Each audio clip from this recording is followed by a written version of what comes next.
Hello and welcome back to old school mentors. दोस्तों, हमने एक टॉपिक शुरू किया था जिसका नाम था नॉट फॉर प्रॉफिट ऑर्गेनाइजेशन।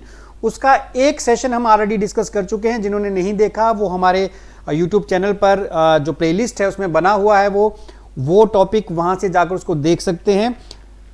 आज उसका सेकंड सेशन है।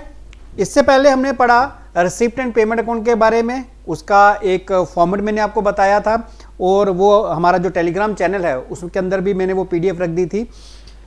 आज उस फॉर्मेट की कुछ जो आइटम्स हैं उनको हम डिस्कस करेंगे और बात करेंगे आज के सेशन में इनकम एंड एक्सपेंडिचर अकाउंट की। आज के सेशन में हम बात करने जा रहे हैं किसकी? Income and expenditure account. तो जैसे मैंने आपको बोला कि जो नॉट फॉर प्रॉफिट ऑर्गेनाइजेशंस होती हैं वो ट्रेडिंग अकाउंट नहीं बनाती, ना ही वो प्रॉफिट एंड लॉस अकाउंट बनाती हैं।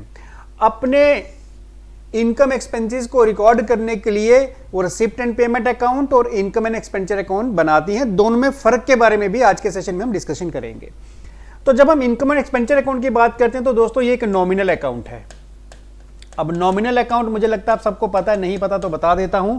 नॉमिनल अकाउंट वो होता है जिसके अंदर हम अपने इनकम्स, एक्सपेंस, लॉसेस और गेन्स को रिकॉर्ड करते हैं। और आपको ये सब भी आप सबको पता है कि जितनी भी एक्सपेंसेस और लॉसेस होते हैं हम डेबिट साइड में रिकॉर्ड करते हैं, इनकम्स और गेन्स हम क्रेडिट साइड में रिकॉर्ड करते हैं। तो उसी को फॉलो करते हुए हम अपने जो एक्सपेंडिचर हैं वो लिखते हैं डेबिट साइड में और हम अपनी जो इनकम्स हैं उसको हम लिखते हैं क्रेडिट साइड में। बीच में आपका जो अमाउंट है वो आ जाएगा। ठीक है। अब इसमें मैं डिटेल फॉर्मेट आपको नहीं करवाऊंगा, उसकी इतनी जरूरत नहीं है। एक्सपेंडिचर की बात कर लें तो क्या क्या एक्सपेंडिचर हो सकते हैं भाई? प्रिंटिंग स्टेशनरी का हो सकता है, प्रिंटिंग एंड स्टेशनरी का हो सकता है एक्सपेंसेस। अच्छा, सैलरी हो सकता है जो जनरली हम अपने प्रॉफिट एंड लॉस अकाउंट में डालते हैं। रेंट हो सकता है, ऑडिट फीस हो सकती है, जनरल एक्सपेंस हो सकते हैं, ऑडिट फीस के बाद जनरल एक्सपेंस हो सकते हैं। ठीक है। इस तरह से हमारे कुछ एक्सपेंसेस हो सकते हैं। और इनकम्स की बात करें तो इनकम क्या क्या हो सकती है? जैसे डोनेशन हो सकती है, क्योंकि जो नॉट फॉर प्रॉफिट ऑर्गेनाइजेशंस हैं इनको जो पैसा आता है in the form of donation आता है। अच्छा, उसके बाद ग्रांट्स आती हैं इनको गवर्नमेंट से। ठीक है, डिटेल में बात करेंगे। सब्सक्रिप्शन, एनुअल सब्सक्रिप्शन जो होती है वो होती है इसके अंदर। ठीक है। अच्छा, उसके बाद इंटरेस्ट रिसीव्ड हो गया, बराबर है, डिविडेंड रिसीव्ड हो गया और बाकी जितनी इनकम्स हैं। कोई टूर्नामेंट करवाई तो वहां से टूर्नामेंट के से जो उनको इनकम हुई, जैसे क्लब्स होते हैं ये टूर्नामेंट करवाते हैं, तो इस तरह से जितनी भी इनकम्स हैं उनकी क्रेडिट साइड में रिकॉर्ड की जाती हैं। तो इनकम एंड एक्सपेंडिचर अकाउंट सबसे पहला कौन बनाता है? नॉन प्रॉफिट ऑर्गेनाइजेशंस बनाती हैं। ये एक नॉमिनल अकाउंट होता है। नॉमिनल अकाउंट का मतलब इसमें एक तरफ हम इनकम्स रिकॉर्ड करते हैं, एक तरफ हम एक्सपेंसेस रिकॉर्ड करते हैं। एक्सपेंसेस रिकॉर्ड कहां करते हैं? सबको पता है, डेबिट साइड में एक्सपेंसेस रिकॉर्ड होते हैं, क्रेडिट साइड में इनकम्स रिकॉर्ड होती हैं। जो भी ये चीजें मैंने लिखी इनमें कुछ इंपॉर्टेंट चीजें हम डिस्कस भी करेंगे। तो जब ये हम सब रिकॉर्ड कर लेते हैं तो फिर हम टोटलिंग करते हैं। ठीक है, टोटल करते हैं। देखिए, अगर हमारी इनकम ज्यादा है तो हमारा यहां पे आंसर आएगा सरप्लस। अगर हमारी इनकम ज्यादा है और एक्सपेंसेस कम है, मान लो मैं कहता हूं, ज्यूम करता हूं कि इनकम मेरी 2 लाख की है, ठीक है, और यहां तक सारे एक्सपेंस मिला के 1,50,000 है, तो 50,000 इसको बोलेंगे सरप्लस। ठीक है। लेकिन अगर एक्सपेंसेस ज्यादा हैं तो हम यहां पे क्या बोलेंगे? इसको बोलेंगे डेफिसिट। ठीक है। फॉर एग्जाम्पल, अगर जो एक्सपेंसेस हैं 2.5 लाख के आते हैं और इनकम 2 लाख है तो हम इसको क्या बोलेंगे? डेफिसिट। तो इसमें इनकम एंड एक्सपेंडिचर अकाउंट में कोई भी साइड बड़ी हो सकती है। क्रेडिट साइड बड़ी है तो हम बोलेंगे सरप्लस, और डेबिट साइड बड़ी यानी खर्चे ज्यादा है तो हम बोलेंगे क्या? डेफिसिट। तो आपको ये याद रखना है। अच्छा, ये तो हो गया इसका फॉर्मेट। अब हम बात करते हैं कि इनकम एक्सपेंडिचर अकाउंट में रिसिप्ट एंड पेमेंट अकाउंट और इनकम एंड एक्सपेंडिचर अकाउंट में क्या फर्क है, इन दोनों में डिफरेंस क्या है। ठीक है। रिसिप्ट एंड पेमेंट, दोस्तों 2 वर्ड, रिसिप्ट और दूसरा वर्ड मैं लिखूं तो इनकम, दोनों में क्या फर्क है? किसी को पता है तो कमेंट बॉक्स में बता दो रिसिप्ट और इनकम में क्या फर्क है।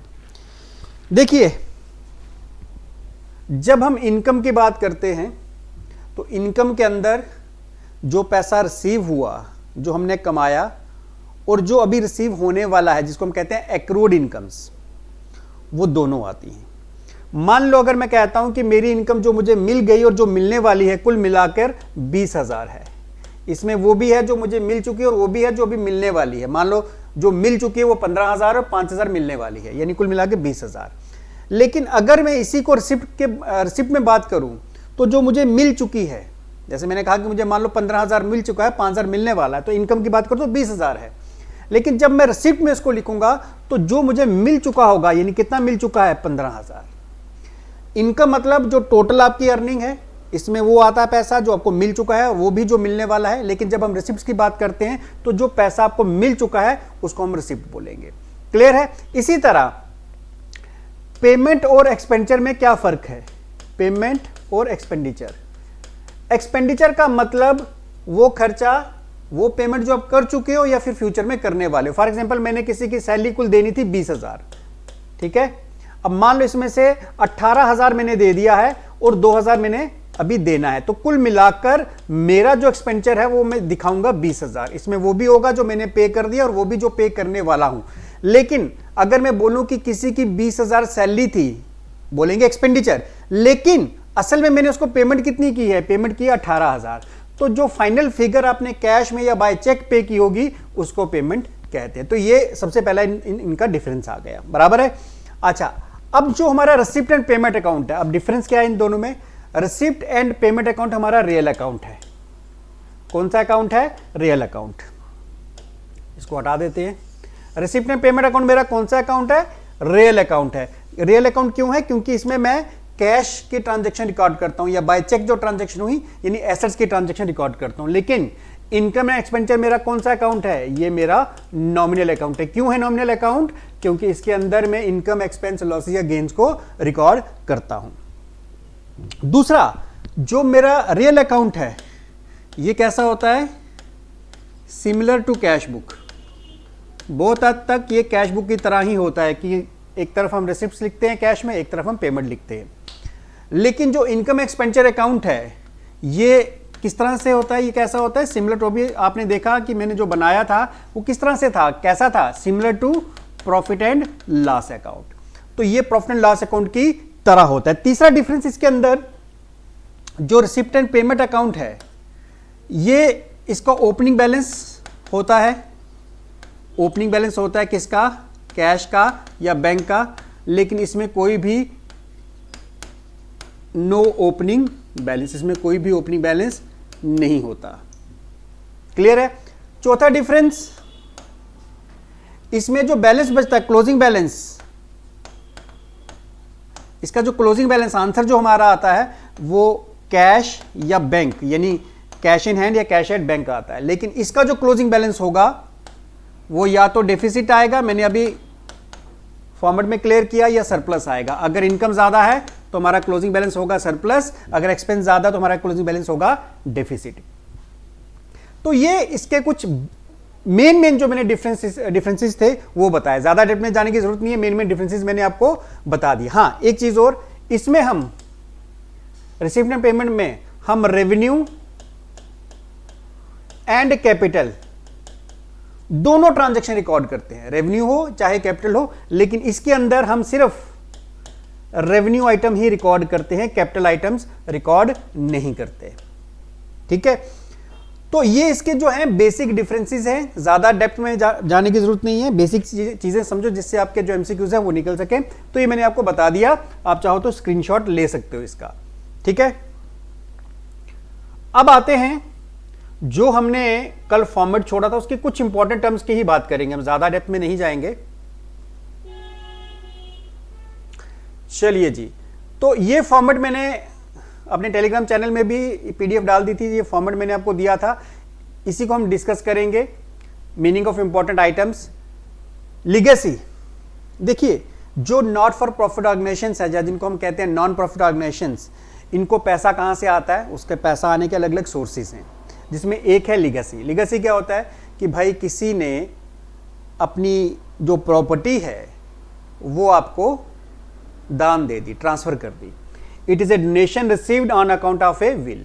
एक किसी ने अपनी वसीयत कर दी, आपकी अपनी प्रॉपर्टी जो है वो आपके नाम ट्रांसफर कर दी, इसको हम कहेंगे लीगेसी। इट अपियर्स, अब ये बड़ा इंपॉर्टेंट रहता है पॉइंट कि ये कहां दिखाई जाएगी। It appears on the debit side of receipt and payment account. जो हम रिसिप्ट एंड पेमेंट अकाउंट बनाते हैं, इस तरफ रिसिप्ट लिखते हैं, इस तरफ पेमेंट लिखते हैं, तो क्योंकि ये रिसिप्ट है तो डेबिट साइड में हम लीगेसी को कहां पे, रिसिप्ट एंड पेमेंट अकाउंट में दिखाएंगे। This amount is not a recurring nature and as such should be treated as capital receipt and shown on liability. कहते हैं ये रेकरिंग नेचर नहीं है।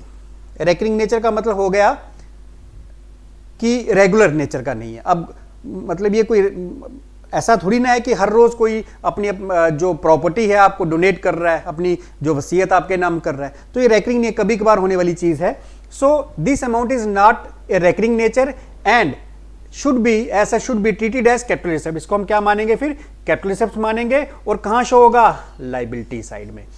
इसमें एक चीज और मैं आपको बता देता हूं। लीगेसी पहले आपने समझ लिया कि एक डोनेशन है, कोई इंसान है जिसने अपनी प्रॉपर्टी आपके नाम कर दी, वो डोनेशन हो गई, तो ये हम रिसिप्ट एंड पेमेंट अकाउंट में रिसिप्ट साइड में दिखाते हैं। और ये नॉन रेकरिंग नेचर की कभी कभार होने वाला घटनाक्रम है, तो इसको हम कहां दिखाएंगे, बैलेंस शीट में एज ए कैपिटल रिसिप्ट। लेकिन अगर लीगेसी का अमाउंट, कई बार ये भी है कई बुक्स में, अगर उसका जो अमाउंट है वो बहुत छोटा है, तो हम उसको फिर अपना जो इनकम है उसमें भी दिखा सकते हैं, under the income and expenditure account में भी। इसमें तो हम दिखाएंगे ही दिखाएंगे इनकम एंड एक्सपेंडिचर अकाउंट में। अगर उसका अमाउंट छोटा सा है, बहुत छोटा सा अमाउंट है, तो हम उसको दिखा सकते हैं। लेकिन अगर आपको एग्जाम में एमसीक्यू क्वेश्चन पूछा जाए कि लीगेसी क्या है, तो आपको उसको कैपिटल रिसिप्ट ही लिखना है, क्योंकि जनरली उसको हम कैपिटल रिसिप्ट ही मानते हैं, रेवेन्यू रिसिप्ट नहीं मानते। चलिए जी आगे बढ़ते हैं। Next is donation. डोनेशन क्या है भाई, लीगेसी आपने पढ़ लिया, अपनी वसीयत प्रॉपर्टी ही ट्रांसफर कर दी। डोनेशन में क्या है, कुछ पैसा, मेरे पास कुछ पैसा है, मैं डोनेट कर दूं, दान कर दूं, चैरिटी कर दूं, उसको बोलते हैं donation. The amount received by a non profit organisation from the members and non members. वो अमाउंट जो नॉन प्रॉफिट ऑर्गेनाइजेशन किससे रिसीव करती है, अपने मेंबर से या फिर नॉन मेंबर से। डोनेशन में भी जनरल एंड स्पेसिफिक। अच्छा, दो तरह की डोनेशंस हैं। एक होती है जनरल डोनेशन।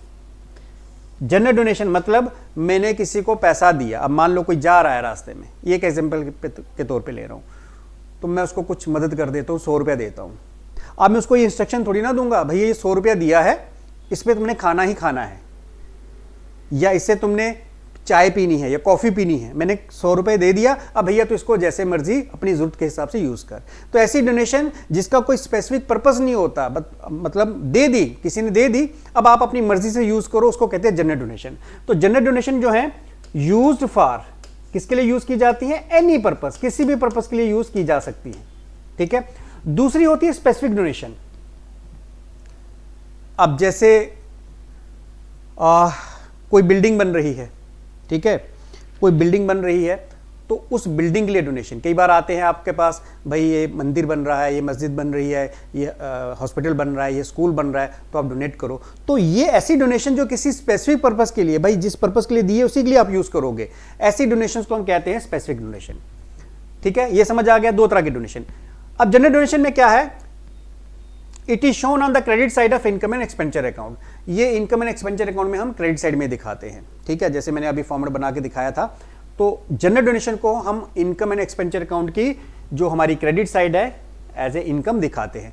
लेकिन स्पेसिफिक डोनेशन कहां दिखाते हैं, पहले तो मैंने बताया स्पेसिफिक डोनेशन स्पेसिफिक पर्पस के लिए, any donation received for specific purpose, for example donation for building, donation for books etcetera, such donation will be treated as, इनको क्या मानेंगे, याद रखना, ऐसे डोनेशन को हम कैपिटल रिसिप्ट मानेंगे। और ये कहां दिखाई देंगी, लायबिलिटी साइड में, बैलेंस शीट की लायबिलिटी साइड में। अच्छा, अब आपका एक क्वेश्चन और हो सकता है कि सर अगर डोनेशन के लिए ये नहीं लिखा गया जनरल है या स्पेसिफिक है, सिंपल आपको आ गया कि डोनेशन, अब मैं इसको क्या मानूं भाई, अगर ये जनरल होती तो मैं इसको इनकम एंड एक्सपेंडिचर अकाउंट में ले लेता, अगर ये स्पेसिफिक होती तो मैं बैलेंस शीट की लायबिलिटी साइड में ले लेता। लेकिन यहां तो सिंपल डोनेशन लिखा है, ना जनरल है ना स्पेसिफिक। फिर डिपेंड करता है इसका अमाउंट कितना है। अगर अमाउंट बहुत बड़ा है, इसका मतलब स्पेसिफिक पर्पस के लिए है, तो अब तो तब तो हम इसको लेंगे लाइबिलिटी साइड में बैलेंस शीट में। लेकिन अगर अमाउंट छोटा सा नॉमिनल सा अमाउंट है तो इसको जनरल डोनेशन मान लिया जाएगा। क्लियर है? आई होप ये आपको क्लियर हो गया। चलिए आगे बढ़ते हैं। Next is life membership fees. क्या है लाइफ मेंबरशिप फीस? कुछ क्लब्स, कुछ सोसाइटीज ऐसी होती हैं जहां पर आपको एक ही बार फीस देनी है, एक ही बार उसकी फीस देनी है मेंबर बनने के लिए। तो जब एक ही बार पूरी लाइफ में जब एक ही बार आप फीस दोगे तो उस फीस को कहते हैं लाइफ मेंबरशिप फीस। पढ़ते इसके बारे में। Most of the organisations provide membership fees of their club और सोसाइटी। ज्यादातर जो क्लब्स और सोसाइटी हैं अपने मेंबर्स को मेंबरशिप फीस उनसे लेती हैं। ये दो तरह की होती है, एक होती है रेगुलर और एक होती है लाइफ मेंबर।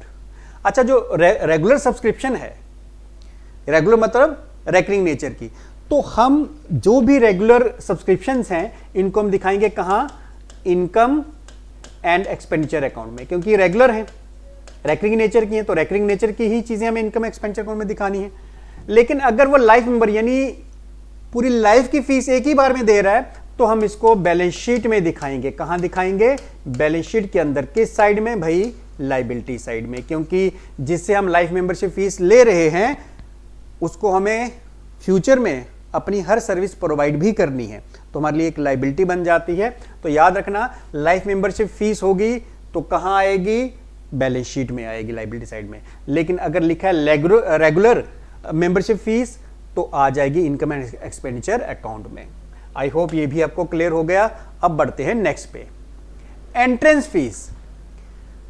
एंट्रेंस फीस क्या है भाई? एंट्रेंस फीस है तो एंटर करने की फीस है, इसमें क्या है? Entrance fees are usually charge by club और society from the new member apart from the amount of annual subscription. भाई एक तो हमें साल की सब्सक्रिप्शन देनी है, जैसे क्लब्स होते हैं ना, उसमें साल की एनुअल सब्सक्रिप्शन आपको देनी होती है। इसके अलावा एंट्रेंस फीस भी अलग से वसूल की जाती है। तो जो एंट्रेंस फीस है ये क्लब या सोसाइटी अपने न्यू मेंबर से एनुअल सब्सक्रिप्शन के अलावा भी वसूल करते हैं। Entrance fees are treated as revenue. इसको रेवेन्यू मानेंगे हम क्योंकि ये रेगुलर है। सो अगर ये रेवेन्यू आइटम है तो इसको हम कहां दिखाएंगे? Credit to income and expenditure account. Income और एक्सपेंडिचर अकाउंट में क्रेडिट की जाएगी, यानी इनकम में दिखाई जाएगी। चलिए आगे बढ़ते हैं। Grants is another source of revenue for non profit organisations. Grant में भी जनरल ग्रांट्स और स्पेसिफिक ग्रांट। देखिए, ग्रांट एक और सोर्स है नॉट फॉर प्रॉफिट ऑर्गेनाइजेशन से, नॉट फॉर प्रॉफिट ऑर्गेनाइजेशंस के लिए। ग्रांट्स जनरल ग्रांट्स होती हैं और स्पेसिफिक ग्रांट्स होती हैं। भाई जनरल ग्रांट्स क्या है? डे टू डे खर्चा करने के लिए, डे टू डे एक्सपेंस को मीट करने के लिए जो ग्रांट, जो पैसा आया आपके पास, वो हो गए जनरल ग्रांट। तो अगर डे टू डे खर्चा चलाना है, day to day expense meet करने के लिए कोई ग्रांट है तो इसको हम दिखाएंगे कहां? इसको हम दिखाएंगे इनकम एंड एक्सपेंडिचर अकाउंट में। ठीक है, एक्सपेंडिचर अकाउंट में, इनकम में इसको दिखा देंगे। ठीक है, लेकिन अगर वो ग्रांट किसी स्पेसिफिक पर्पस के लिए है तो तब हम उसको बैलेंस शीट में दिखाएंगे। और बैलेंस शीट में कहां दिखाएंगे? लायबिलिटी साइड में। ठीक है, आई होप ये आपको क्लियर हो गया। आगे बढ़ते हैं। Subscription. The periodical contribution of a fixed amount by the member of A club और सोसाइटी इज कॉल्ड सब्सक्रिप्शन। भाई पीरियोडिकल कंट्रीब्यूशन है, जो मेंबर्स हैं अपने क्लब और सोसाइटीज को पे करते हैं, उसको हम सब्सक्रिप्शन कहते हैं। कहां दिखाया जाता है? इंपॉर्टेंट पॉइंट है ये। It is shown on the receipt side of receipt and payment account. जो हमारे रिसिप्ट एंड पेमेंट अकाउंट है, इसके रिसिप्ट साइड में इसको दिखाया जाता है।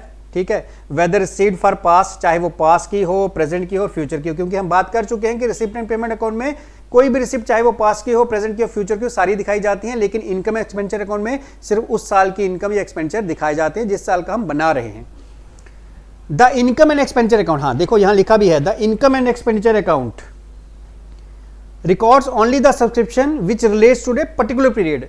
जो इनकम एंड एक्सपेंडिचर अकाउंट है वो सिर्फ वही सब्सक्रिप्शन लिखता है जो उस पर्टिकुलर अकाउंटिंग पीरियड की होती हैं, वेदर रिसीव्ड और रिसीवेबल, जो हमें चाहे रिसीव हो गई या रिसीवेबल है। तो याद रखना, जो हमारा रिसिप्ट एंड पेमेंट अकाउंट है, इसमें जो रिसिप्ट हैं वो चाहे पास की हो, प्रेजेंट की हो या फ्यूचर की हो, सब तरह की रिसिप्ट रिकॉर्ड की जाती हैं। लेकिन इनकम एंड एक्सपेंडिचर अकाउंट में सिर्फ उस अकाउंटिंग पीरियड की रिसिप्ट, इनकम या एक्सपेंडिचर को रिकॉर्ड किया जाता है। आई होप ये भी क्लियर। चलते हैं आगे की ओर। तो ये हम बात कर चुके हैं, इनकम एक्सपेंडिचर अकाउंट क्या है, equivalent to profit and loss account होता है। It is prepared by matching the revenue against the expense for specific period. इसको किस तरह से बनाया जाता है? हम अपने एक्सपेंसेस को अपनी इनकम से मैच करते हैं। दिस अकाउंट शोज सरप्लस और डेफिसिट, ये सब मैं आपको बता चुका हूं।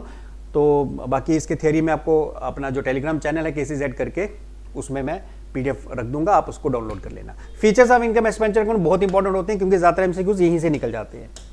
It is a nominal account, बिल्कुल, क्योंकि मैंने बताया कि ये एक्सपेंचर और इनकम को रिकॉर्ड करता है, और जो चीज़ इनकम और एक्सपेंचर को रिकॉर्ड करे वो नॉमिनल अकाउंट के अंदर आती है। It record all losses and expenses on the debit side. तो जैसे मैंने आपको फॉर्मेट में बताया था कि जितने भी एक्सपेंडिचर हैं या लॉसेज हैं वो सारे के सारे कहाँ रिकॉर्ड होंगे, डेबिट साइड में। So it record all expenses and losses on the debit side and all income and gains on the credit side. तो इनकम और गेन हम कहाँ लिखते हैं, क्रेडिट साइड में। It records item of revenue nature. तो याद रखो, रिसिप्ट एंड पेमेंट अकाउंट दोनों तरह की ट्रांजैक्शन रिकॉर्ड करता है, रेवेन्यू और कैपिटल नेचर की, लेकिन इसमें कौन सी रिकॉर्ड होती है, सिर्फ रेवेन्यू नेचर की। It excludes all item of income and expenditure which do not pertain to the current period. क्योंकि मैंने बताया कि जो रिसिप्ट एंड पेमेंट अकाउंट है तो ये तो प्रेजेंट पास्ट फ्यूचर सबकी रिकॉर्ड करता है ट्रांजैक्शन, लेकिन इनकम एंड एक्सपेंचर अकाउंट सिर्फ जो आपका अकाउंटिंग पीरियड है, करंट अकाउंटिंग पीरियड है, उसके इनकम और एक्सपेंचर को रिकॉर्ड करता है। तो यही लिखा गया है, इट एक्सक्लूड्स ऑल आइटम, ये सब आइटम को छोड़ देता है income and expenditure account which do not pertain to current year, जो इस साल की नहीं है, मतलब ये सिर्फ इस साल की ट्रांजैक्शंस को रिकॉर्ड करता है। It does not record the opening closing balance of cash and bank. तो जैसे आपने लास्ट सेशन में हमने पढ़ा था कि रिसिप्ट एंड पेमेंट अकाउंट जो है, उस जो स्टार्ट जब होता है तो opening balance of cash and bank से स्टार्ट होता है और closing balance of cash and bank से इसको एंड करते हैं। तो ये जो इनकम एक्सपेंचर अकाउंट है, ये opening balance of cash and bank से स्टार्ट नहीं होता है। Income and expenditure are shown on accrual basis. भाई इनकम और एक्सपेंचर को हम एक्रूल बेसिस पे, यानी ड्यू है, आउटस्टैंडिंग है, सब दिखाते हैं, लेकिन रिसिप्ट एंड पेमेंट अकाउंट में सिर्फ हम रिसिप्ट जो है वही दिखाते हैं। So next is if the credit side is bigger than the debit side. अगर ये वाली साइड बड़ी है, ठीक है, द रिजल्ट इज सरप्लस, तो हम उसको क्या बोलेंगे, हम उसको बोलते हैं सरप्लस। लेकिन अगर डेबिट साइड बड़ी है तो उसको हम क्या बोलते हैं, डेफिसिट बोलते हैं। चलिए जी आगे बढ़ते हैं। बैलेंस शीट वैसे ही दिखाई जाती है जैसे बाकी ट्रेडिंग कंसर्न की होती है, सिर्फ इसमें क्या है कि कैपिटल नहीं होती। Balance sheet in case of not profit organisations is prepared on usual lines and contains particular of all assets and liabilities of the organization on the date on which it is prepared. The excess of assets over liability termed as capital fund. Excess of assets over liability, जब asset liability से ज़्यादा हैं तो उसको हम क्या बोलेंगे, उसको बोलेंगे capital fund या फिर accumulated fund। ठीक है जी, ये स्पेलिंग मिस्टेक है इसको, या जनरल फंड भी इसको कह सकते हैं। अब आ गए कुछ MCQs जो हमने टॉपिक पढ़ा। अगर आपने टॉपिक अच्छे से पढ़ा है तो अब आपके MCQs आपको आंसर्स मिल जाएंगे। पहले MCQ, not profit organisation prepare, क्या बनाती है नॉट फॉर प्रॉफिट ऑर्गेनाइजेशन, बताएं जी। ट्रेडिंग अकाउंट बनाती है, नहीं। प्रॉफिट लॉस अकाउंट बनाती है, नहीं। इनकम एक्सपेंचर अकाउंट बनाती है, यस। तो नॉट फॉर प्रॉफिट ऑर्गेनाइजेशन क्या बनाती है, इनकम एंड एक्सपेंचर अकाउंट या फिर रिसिप्ट एंड पेमेंट अकाउंट भी बनाती है। Next, receipt and payment account shows. Receipt and payment account क्या बताता है, अगर आपने लास्ट सेशन पढ़ा होगा तो आपको पता होगा, summarise figure of cash book, cash receipt and cash payment, capital revenue item, all of the above. देखिए रिसिप्ट एंड पेमेंट अकाउंट में yes it's summarise figure of cash book, ये भी दिखाता है क्योंकि इसमें कैश के रिसिप्ट, कैश की पेमेंट रिकॉर्ड करते हैं। Cash receipt and cash payment, yes ये भी दिखाता है। तो मैंने कहा था कि जो हमारा रिसिप्ट एंड पेमेंट अकाउंट है इसमें कैपिटल रेवेन्यू रिसिप्ट वो भी रिकॉर्ड होती है, इसलिए आंसर रहेगा D, all of the above. चलिए आगे बढ़ते हैं। The difference of the receipt and payment account reveals. Receipt and payment account का जो डिफरेंस है वो हमें क्या बताता है, नेट प्रॉफिट ना जी, नेट प्रॉफिट तो ट्रेडिंग कंसर्न जो है वो बनाते हैं, तो ये तो आएगा नहीं। सरप्लस और डेफिसिट ना, सरप्लस और डेफिसिट जो होता है वो इनकम एंड एक्सपेंचर अकाउंट दिखाता है, इनकम एंड एक्सपेंचर अकाउंट दिखाता है, बराबर है। तो ये भी नहीं है इसका आंसर। कैश बैलेंस, यस, हमारा रिसिप्ट एंड पेमेंट अकाउंट जो है वो कैश बैलेंस हमें दिखाता है कि कितना हमारे पास कैश का या बैंक में बैलेंस है। बढ़ते हैं आगे। सब्सक्रिप्शन रिसीव्ड इन एडवांसेस, अगर हमें सब्सक्रिप्शन एडवांस में मिली, देखिए कोई भी ऐसी इनकम जो आपको एडवांस मिल जाए वो आपके लिए क्या बन जाती है, वो आपके लिए लाइबिलिटी बन जाती है। So B is the right answer, liability. Next, donation received for specific purpose. तो आज ही हमने बात की, अगर किसी स्पेसिफिक पर्पस के लिए डोनेशन मिलती है, it should be capitalised, it should be considered as revenue, it may be capitalised और taken as revenue received, should not be recorded at all. तो मैंने कहा था डोनेशन दो तरह की, अगर जनरल है तो इनकम एंड एक्सपेंचर अकाउंट में रिकॉर्ड होगी, अगर स्पेसिफिक है तो शुड बी कैपिटलाइज, यानी उसको बैलेंस शीट में हम लाइबिलिटी साइड में लेंगे, उसको कैपिटलाइज करेंगे। जितनी भी कैपिटलाइज चीजें होती है वो सारी की सारी बैलेंस शीट में आती है। लाइफ मेंबरशिप फीस रिसीव्ड, तो इसके बारे में भी हमने आज बात की। जो बैलेंस शीट में दिखाने वाली चीजें हैं जैसे life membership fees, may be capitalised may be taken as revenue receipt, should be capitalised, should be taken as revenue receipt. तो लाइफ मेंबरशिप फीस जो है शुड बी कैपिटलाइज्ड, इसको हम क्या करेंगे, कैपिटलाइज करेंगे, not may be capitalised, it should B, क्योंकि once in a while होने वाली चीजें जो हैं वो हमेशा बैलेंस शीट में दिखाई जाती हैं एज ए कैपिटल रिसिप्ट या as a capital payment. Income and expenditure account shows a balance of, income और एक्सपेंचर अकाउंट कौन सा बैलेंस दिखाता है? अगर आपने आज ढंग से पढ़ा है तो आपको पता है कि इनकम और expenditure account, cash in hand तो हमारा कौन दिखाता है? रिसिप्ट एंड पेमेंट अकाउंट, ठीक है, कैपिटल अकाउंट नहीं, नेट प्रॉफिट नहीं, डेफिसिट और सरप्लस, ठीक है। तो जो हमारा इनकम एंड एक्सपेंचर अकाउंट है वो क्या दिखाता है? डेफिसिट या फिर सरप्लस।